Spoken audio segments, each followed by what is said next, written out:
Friends చూసారా ఒకసారి cotton the తెప్పించినాడు. ఇంకా సమ్మర్ రాగానే అన్న వచ్చేసి మన అక్క చెల్లెమ్మల కోసం బాగా ముందే కేర్ తీసుకొని మరి డ్రెస్ మెటీరియల్ తెప్పించేసాడండి. ఒకసారి చూడండి డిజైన్ ఎలా ఉందో. మనకి ఒకసారి డ్రెస్ కుట్టించుకున్న తర్వాత కూడా మనకి వచ్చేసి హెవీగా కనబడుతుంది. ఈ రేట్ లో మనకు రాదండి, ఇది 550 మాత్రమే పడుతుంది. మనకి చాలా చాలా డిజైన్స్ ఉన్నాయి. ఒకసారి చూడండి, సమ్మర్ వస్తుంది, ఈ ఆఫర్ మనకు మళ్ళీ రాదండి. ఒకసారి వచ్చి విజిట్ చేసి త్వరగా తీసుకొని వెళ్ళండి.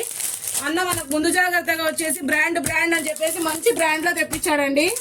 డిజైన్ వైజ్ అయితే చాలా బాగుంది, క్లాత్ కూడా బాగుంది. ఈ క్లాత్ లో మనకు 550 అంటే అసలు రాదండి. ఇప్పుడు వీటికి అన్ని ఆఫర్స్ ఉన్నాయండి. మనకు అన్ సీజన్ లోనే తీసేసుకోండి, సీజన్ వస్తే మనకి ఈ రేట్లలో మనకు దొరకవు. చాలా బాగున్నాయి, మంచి రీజనబుల్ రేట్ లో మా అక్క చెల్లెమ్మలకి ఇవ్వాలని చెప్పేసి మంచి రీజనబుల్ రేట్ లో వచ్చేసి మనకి 550కే ఇస్తున్నాడు అండి. స్టిచబుల్ డ్రెస్ ఇవి చాలా బాగున్నాయి చూడండి ఒకసారి. ఓకే అండి, ఒకసారి వచ్చి లక్ష్మీ శారీ సెంటర్ కి విజిట్ చేయండి, మీరే చూసి తీసుకోండి. మీకు క్లాత్ అయితే నాకు చాలా నచ్చిందండి. మనకి ఈ రేట్ లో అయితే ఈ క్లాత్ అస్సలు మనకు రాదు. సమ్మర్ రాకనే తీసుకోండి, ఆ తర్వాత మనకు రేట్లు తొందరగా పెరిగిపోతాయి.